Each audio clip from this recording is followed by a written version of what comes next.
you spent a long time in the British basketball. What were your best experiences in the league? Oh God. Well, I was fortunate enough to be there at the time when a lot of these clubs were backed by bigger media companies or promotion companies. A couple concert promoters were in the league at the time. So one of the great aspects of the league was they were really growing the profile of it. We played mostly in as big arenas as we could. The crowds were growing. Sky Sports was heavily invested in backing the league. And so it was really lucky to be there probably at its heyday. And just, we had unbelievable competitive battles with Manchester, which, everyone who knows me knows my relationship with Nick Nurse and how close we are. And we kind of cut our teeth against each other growing up in the UK. So those are some of my best memories. And I just always I thought it was a great first country for a lot of American players to come to play in because it was an easy social adjustment. The competition was better than advertised. We played a lot of games in a lot of different scenarios, back-to-backs. Most European leagues were playing like 20 to 30 games a season. We were playing 60 when it was all said and done. So there was a lot of really inherent benefits to making Britain your first stop in the league, first stop in your a European career. And you were born in Ohio, but obviously moving to Sheffield, it's quite you said it's an easy social adjustment, but culturally the adjustment is quite big. Like, we have guys in our course who have very thick Yorkshire accents. Do you find it difficult to understand anyone at any point, or? Well, for sure, yeah. Just learning all the different dialects actually was it was kind of fun and interesting. I remember on my flight over, I'll never forget this, on my flight over from Orlando to London, very first time I was going, I was sitting next to a couple, and they were from somewhere in the South, London, I believe. And they said, "Oh, where are you headed?" I said, "Oh, Sheffield." And he said, "Oh, mushy peas and roving packs of lads up there." I was like, "Where am I going? What is a mushy pea? And am I going to get beat up when I hit the streets?" Yeah. Roving packs of lads. That's what he said. What was the hardest adjustment you had to make when you first moved to Sheffield? The hardest adjustment I had to make when I first, I don't know. I'm pretty adaptable. I was, sense of adventure. I didn't really think much about it. I think the hardest adjustment was probably the weather.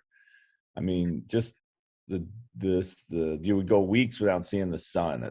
It wasn't necessarily adjustment, but every once in a while it would strike you as like, God, this can be depressing. But after a while, I just get used to it.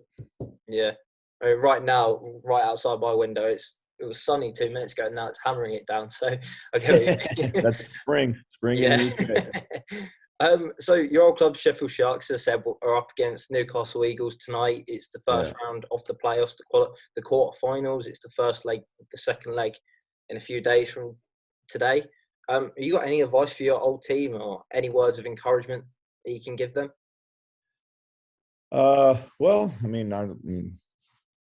get a win, whatever it takes, I guess. I don't know. I wish I could say I followed the league more, but I don't really have the time. I do keep in touch with a bunch of people over there, and they keep me a little abreast of the situation. But, I have a soft spot for Sheffield. They gave me my chance. There's a lot of people that let me grow up there as a coach and as a player, make a lot of mistakes. And they've got a really good ethos in their club, the way they handle things and the way they run things and the way they develop people from inside, and I'm sure that I'm sure that they are continuing to do that. So that's been a great formula for them. So just my advice is just keep doing what's been leading you to success. Great. And something we absolutely love in the UK, as you probably know, is our rivalries. Our favourite teams are always battling out with rival teams. And this season particularly have been quite a few emerging rivalries like London and Surrey. One of them is obviously Newcastle Eagles versus the Sheffield Sharks, who Yeah. Sharks are playing today. Was there much of a rivalry while you were still in the league? With Newcastle or in Yeah, general? yeah, No, there was actually. There was Newcastle was definitely a rival because we were competing for a lot of the same things. I mean, that's what rivalry is. I mean, there's not much of a rivalry when you're not competing for things at the highest level. They were a new club. We were a new club at the time, and both clubs were, being built out at a highly competitive way. And I can remember in the summer as they would sign a lot of guys, I was thinking, well, how are we going to beat this team just because they're adding so much talent? And they've done a great job. I mean, Newcastle's done an unbelievable. Paul Blake has done a great job of building that thing up just from scratch. And I think the Sheffield model and the Newcastle model have a lot of commonalities, and that's what makes them really good, and also makes for an interesting rivalry. And where would you like to see the British Basketball League in the next 10 years? Obviously, you spent a lot of time there. You started your managerial career with the Sharks.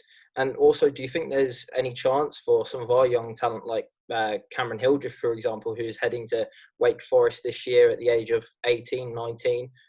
Do you think some of our young players could eventually reach the NBA if the league keeps on going in the right direction? Yeah, I believe. Of course, I believe. I mean, talent is everywhere in the world, and it's just it just needs to be developed and found, and then given opportunities. I mean, I'm a big fan of the BBL. Of course, I have long history with it. I want to see it succeed. I think it can continue to grow. I think it's missed some opportunities to do so along the way. Some of those environmentally impacted, some of them maybe self-inflicted. But it's hard when you have, a smaller league that's trying to cut its teeth and find stability. Its model in every market is going to be a little bit different. And until you can standardize the approach at a level that's sustainable for the league and have the right leadership and resources behind it, it's kind of hard to make the necessary leaps that it needs to make.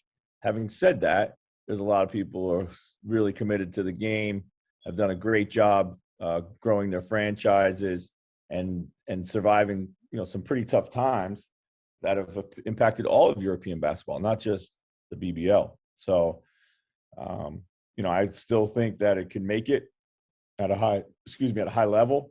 I actually believe one of its platforms should be developing young talent. I think Britain probably has more young talent than any other European country just because its population is so large. And a city like London, I tell people in America here, you got to go find talent in London because it's there. And what we need is, we need more and more coaches. We need to develop the coaches, and then the coaches develop the players, and then the game then takes off from there. And just finally, you developed as a coach yourself in Britain. How much do you owe to your coaching strategy, to your time in England and with Sheffield?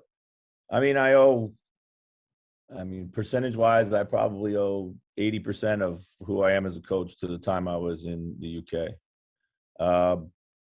Opportunity, trial and error, great support, great resources, and just, the ability to try to do it again and again and again kind of formed who I am as a coach, And then as I went along, I realized the stuff that we were doing or we had learned to do carries forward and kind of works at every level in some capacity.